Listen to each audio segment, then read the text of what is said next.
இது ஃபர்ஸ்ட் மலேசியாவின் செய்திகள் உங்களுக்காக.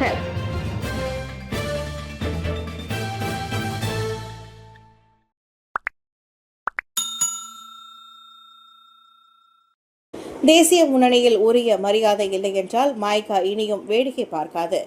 சிவசுப்பிரமணியம் எச்சரிக்கை. தேசிய முன்னணியின் கஷ்ட நஷ்டங்களில் பங்கெடுத்து நீண்ட பயணத்தில் உற்ற தோழனாக இருந்து வரும் மாய்காவுக்கு இன்று அக்கூட்டணியில் கிடைக்கும் மரியாதை வேதனை அளிக்கிறது.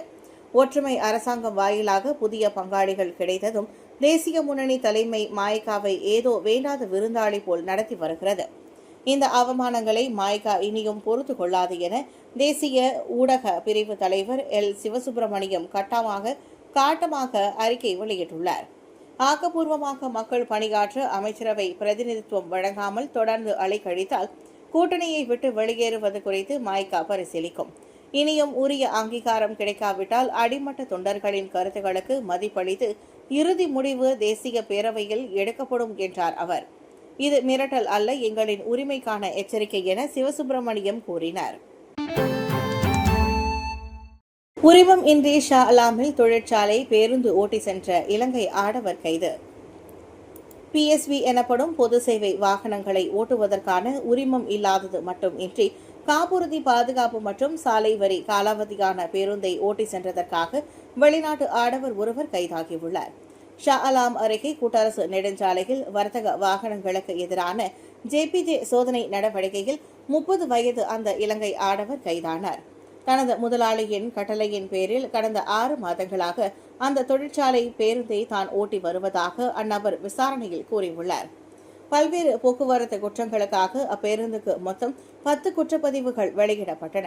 போக்குவரத்து நிறுவனம் ஒன்றின் பெயரில் பதிவு செய்யப்பட்ட அப்பேருந்து மேல் விசாரணைக்காக சீல் வைக்கப்பட்டது. செமஞ்சேயில் கூரையை தகர்த்து வீட்டினுள் நுழைய முயற்சித்த 26 குற்றப்பதிவுகள் கொண்ட மனநலம் பாதிக்கப்பட்ட நபர் போலீசாரால் கைது.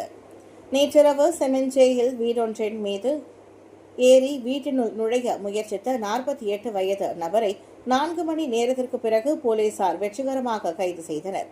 பொதுமக்கள் அளித்த புகாரை தொடர்ந்து போலீசார் தீயணைப்பு மற்றும் மீட்புத் துறையினரிடம் சம்பவ இடத்திற்கு விரைந்து சென்று நடவடிக்கையை மேற்கொண்டனர் என்று காஜாங் மாவட்ட போலீஸ் தலைவர் முகமது சயித் ஹசான் தெரிவித்தார். மனநலம் பாதிக்கப்பட்ட சந்தேக நபர் சம்பவத்தின் போது வெறும் கால் சட்டை மட்டுமே அணிந்திருந்தான் என்றும் கைது செய்யப்பட்ட போது அவனிடம் இருந்த கத்தியும் பறிமுதல் செய்யப்பட்டது என்றும் அறியப்படுகின்றது. இந்நிலையில் அந்த ஆடவன் தற்போது காஜாங் மருத்துவமனைக்கு அனுப்பப்பட்டுள்ளான். மேலும் அந்நபருக்கு போதைப்பொருள் குற்றங்கள் உட்பட சுமார் 26 முந்தைய குற்றப்பதிவுகள் இருப்பதும் உறுதிப்படுத்தப்பட்டுள்ளன. இக்குற்றம் நிரூபிக்கப்பட்டால் அதிகபட்சமாக 6 மாத சிறை தண்டனையும் 3000 ரிங்கிட் அபராதமும் விதிக்கப்படும் என்று அறியப்படுகின்றது. UPU கிடைக்கவில்லையா? கவலை வேண்டாம். எய்ம்ஸ் நேர்முக தேர்வில் கலந்து கொள்ளுங்கள். அரசாங்க பல்கலைக்கழக நுழைவுக்கான UPU முடிவுகள் இன்று வெளியாகியுள்ளன. இடம் கிடைத்தவர்களுக்கு வாழ்த்துக்கள், கிடைக்காதவர்களுக்கு மனம் தளர வேண்டாம். உங்களுக்காக தனது கதவுகளை திறக்கிறது மாய்காவின் எய்ம்ஸ் பல்கலைக்கழகம். வருகின்ற செப்டம்பர் 13, 14 தேதிகளில் கெடா கேம்பஸ் வளாகத்திலும் கோலாலம்பூர் எய்ம்ஸ் வளாகத்திலும் மாணவர் சேர்க்கைக்கான நேர்முக தேர்வு நடைபெறுகிறது. நேரில் வர இயலாதவர்கள் இயங்கலை வாயிலாகவும் இந்த நேர்முக தேர்வில் பங்கேற்கலாம். STPM மெட்ரிகுலேஷன் அல்லது அரசாங்க கல்லூரிகளில் ஃபவுண்டேஷன் படிப்பை முடித்த மாணவர்கள் இதில் பங்கேற்கலாம். குறிப்பாக MBBS மருத்துவம், பல் மருத்துவம், மருந்தியல் படிப்பு உள்ளிட்ட இளங்கலை பட்டப்படிப்புகளுக்கு விண்ணப்பிக்கலாம். சரியாக 1 மாதத்தில் அக்டோபர் 6 தேதி மாணவர் சேர்க்கை தொடங்குவதால் இந்த அரிய வாய்ப்பை நழுவ விடாமல் நேர்முக தேர்வில் பங்கேற்குமாறு மாணவர்களுக்கு எய்ம்ஸ் அழைப்பு விடுத்துள்ளது. மேற்படிப்புக்கான நேர்முக தேர்வோடு கூடுதலாக கல்வி உபகார சம்பளத்திற்கும் நேர்முக தேர்வு நடத்தப்படுகிறது. தகுதி பெற்ற மாணவர்கள் இதன் மூலம் உபகார சம்பளத்தோடு தான் எய்ம்ஸில் காலடி வைப்பர். அதிகாரப்பூர்வமாக திறக்கப்பட்ட 5 நிமிடங்களிலேயே கடலில் கவிழ்ந்த 4 கோடி ரிங்கிட் மதிப்புள்ள யாட் கப்பல். துருக்கி கடற்பரப்பில் சுமார் 4.7 மில்லியன் ரிங்கிட் மதிப்பிலான ஆடம்பர யாட் கப்பல் அதிகாரப்பூர்வமாக திறக்கப்பட்ட சில நிமிடங்களிலேயே கவிழ்ந்து கடலில் மூழ்கியது. 24 மீட்டர் நீளமுள்ள டால்ஸ் வென்டோ என்ற அந்த யாட் தலைகீழாக கடலில் கவிழ்ந்ததை தொடர்ந்து அதில் இருந்த கப்பலின் உரிமையாளர், கேப்டன் மற்றும் 2 பணியாளர்கள் உட்பட நால்வரும் கடலில் குதித்து நீந்தி கரையை அடைந்து உயிர் தப்பினர். இந்நிலையில் காவல் படையினரும் அவசர மருத்துவ குழுவினரும் உடனடியாக சம்பவ இடத்திற்கு விரைந்து மீட்புப் பணி வேலைகளை தொடங்கினர். யாட் கவிழ்ந்ததற்கான சரியான காரணம் இன்னும் அதிகாரப்பூர்வமாக வெளியிடப்படவில்லை என்றாலும் ஆரம்ப தகவலின்படி கப்பலின் நிலைத்தன்மை குறைபாடே காரணமாக இருந்திருக்கலாம் என சந்தேகிக்கப்படுகின்றது. புதிய கல்வியாண்டில் 78,883 மாணவர்களுக்கு அரசாங்க உயர்கல்விக் கூடங்களில் இடம். மெட்ரிகுலேஷன், STPM, அசாசி, STAM மற்றும் டிப்ளமோ முடித்த மாணவர்களில் 78,883 பேருக்கு வரும் கல்வியாண்டில் அரசாங்க உயர்கல்விக் கூடங்களில் மேற்கல்வி தொடர வாய்ப்பு கிடைத்துள்ளது. அவர்களுக்கு 1,132 பட்டப்படிப்புகள் வழங்கப்படுகின்றன.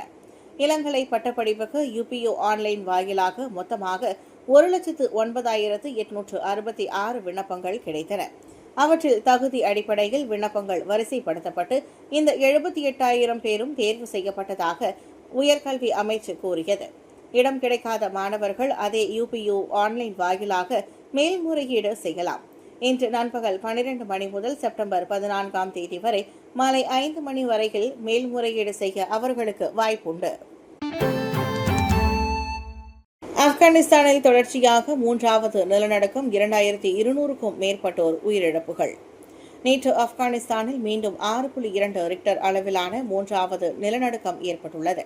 கடந்த ஞாயிற்றுக்கிழமை ஏற்பட்ட மிகப்பெரிய அளவிலான நிலநடுக்கத்தில் 2,200க்கும் மேற்பட்டோர் உயிரிழந்துள்ளனர் என்றும் 3,600க்கும் மேற்பட்டோர் காயமடைந்துள்ளனர் என்றும் 6,700க்கும் மேற்பட்ட வீடுகள் இடிந்து பல்லாயிரக்கணக்கானோர் வீடில்லாமல் தவிக்கின்றனர் என்றும் அறியப்படுகின்றது.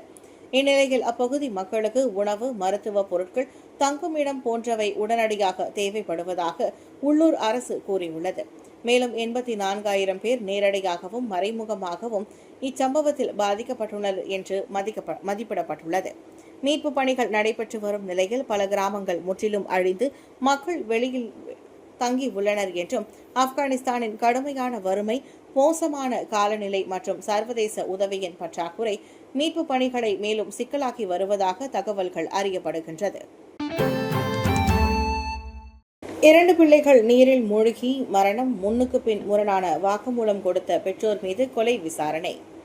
போர்ட் டிக்சன் சுங்கை லிங்கியில் கார் உருண்டோடி ஆற்றில் மூழ்கியதில் 2 பிள்ளைகளை பறிகொடுத்த பெற்றோர் வாக்குமூலத்தை முன்னுக்கு பின் முரணாக வழங்கியதை அடுத்து சந்தேகத்தின் பேரில் 46 வயது ஆடவரும் அவரின் 41 வயது மனைவியும் கைதாகினர். நெகிரி செம்பிலான் போலீஸ் தலைவர் டத்தோ அல்ஃபான்சி அகமது அதனை உறுதிப்படுத்தினர். அதோடு அவ்வாடவருக்கு 16 பழைய குற்றப்பதிவுகள் இருப்பதும் கண்டறியப்பட்டது. அவற்றில் 4 புகார்கள் இன்னமும் விசாரணையில் உள்ளன. அம்மாது குற்றப்பதிவு எதனையும் கொண்டிருக்கவில்லை. எல்லாவற்றுக்கும் மேலாக ஆற்றில் மூழ்கிய அவரின் காரும் 2022ஆம் ஆண்டு ஜொஹூர் நூசா பிஸ்தாரியில் திருடு போனதாக புகார் செய்யப்பட்ட கார் என்ற அதிர்ச்சி தகவலும் தெரிய வந்துள்ளது. இதையடுத்து இருவரையும் கொலை விசாரணைக்காக தடுத்து வைக்க நீதிமன்ற உத்தரவு பெறப்படும் என அல்ஃபான்சி கூறினார். இப்படியும் ஏமாறுவார்களா? விண்வெளி வீரருக்கு ஆக்சிஜன் இல்லையாம். 6,700 USD இழந்த 80 வயது ஜப்பானிய பெண். ஏமாற்றுபவர்களின் அட்டூழியங்கள் பெருகி வரும் அதேவேளை இப்படியும் ஒரு மனிதன் ஏமாறலாமா என்பதற்கு இணங்க ஜப்பான் டோக்கியோவில் 80 வயது மூதாட்டி ஒருவர் தனது வாழ்நாள் மொத்த சேமிப்பையும் விண்வெளி வீரர் போல் நடித்தவரிடம் ஒப்படைத்துவிட்டு ஏமாந்துள்ள சம்பவம் உண்மையிலேயே பெரும் வேடிக்கையாக உள்ளது.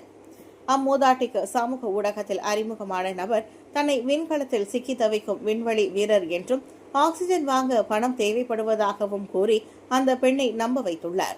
பாதிக்கப்பட்ட பெண் சுமார் 6,700 அமெரிக்க டாலரை அனுப்பிய பின்புதான் தான் மோசடியில் சிக்கி இருப்பதையே உணர்ந்திருக்கின்றார். உள்ளூர் போலீசார் இவ்வழக்கை தீர விசாரித்து வருகின்ற நிலையில் அமெரிக்கா, ஐரோப்பா உள்ளிட்ட பல நாடுகளிலும் இத்தகைய மோசடிகள் தொடர்ந்து அதிகரித்து வருகின்றன.